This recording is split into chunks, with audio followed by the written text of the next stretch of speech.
साल 2026 का आगाज खगोलीय और धार्मिक दृष्टि से बेहद महत्वपूर्ण होने जा रहा है।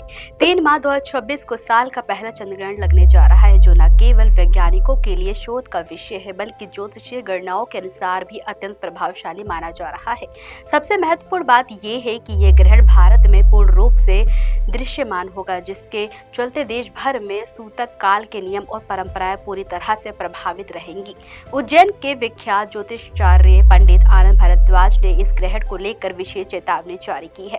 दोपहर 3 बजे शुरू होगा ग्रहण का सूतक, मंदिरों के बंद होंगे कपाट। पंचांगीय गणना के मुताबिक 3 मार्च 2026 को चंद्रग्रहण का स्पर्श दोपहर 3:19 बजे होगा और इसका मोक्ष शाम 6:47 पर होगा। धार्मिक शास्त्रों की मान्यताओं के अनुसार चंद्रग्रहण से करीब 9 से 12 घंटे पहले ही सूतक काल शुरू हो जाता है। इस दौरान देश के प्रमुख मंदिरों के कपाट बंद कर दिए जाते हैं और किसी भी प्रकार के मांगलिक कार्यों पर पूर्णतः रोक लगाई जाती है।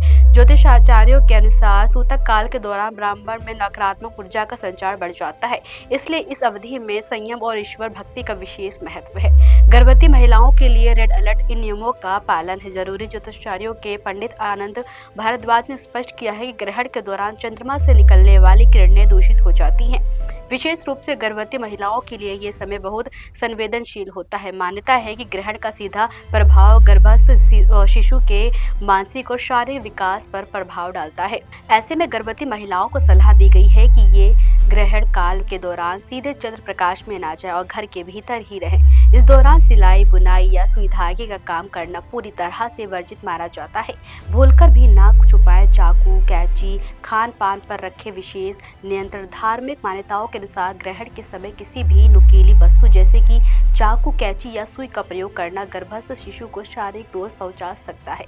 इसके अलावा ग्रहण काल में भोजन पकाना और खाना भी वर्जित है, क्योंकि किरणों के प्रभाव से खाद्य पदार्थ दूषित हो जाते हैं। हालांकि बीमार व्यक्तियों और बुजुर्गों के लिए नियमों में थोड़ी रियायत दी गई है। वे सुबह 6:30 से 9:30 बजे के बीच हल्का भोजन ग्रहण कर सकते हैं। ग्रहण की समाप्ति के बाद पूरे घर का शुद्धिकरण और स्नान करके ही भोजन करना शास्त्र सम्मत बताया गया है। ग्रहण काल में क्या करें क्या ना करें, ज्योतिषाचार्य के परामर्श के अनुसार ग्रहण की अवधि में मंत्रों का जाप और भजन कीर्तन करना सबसे उत्तम फलदायी होता है। नकारात्मक ऊर्जा से बचने के लिए खाने पीने की वस्तुओं से पहले ही तुलसी के पत्ते डाल देने चाहिए। ग्रहण समाप्त होने के बाद दान पुण्य करने से दोषों का निवारण होता है। साल का ये पहला चंद्रग्रहण राशि चक्र की कई राशियों पर भी गहरा प्रभाव डालने वाला है, जिसकी विस्तृत गणना ज्योतिषाचार्य आने वाले समय में साझा करेंगे। देखते रहिए दैनिक भास्कर डिजिटल। राजनीति हो या क्रिकेट, देश विदेश की ब्रेकिंग हो या आपके मोहल्ले की बड़ी खबर, सब मिलेगा एक ही ऐप में, सबसे तेज और भरोसेमंद। अभी डाउनलोड करें दैनिक भास्कर डिजिटल।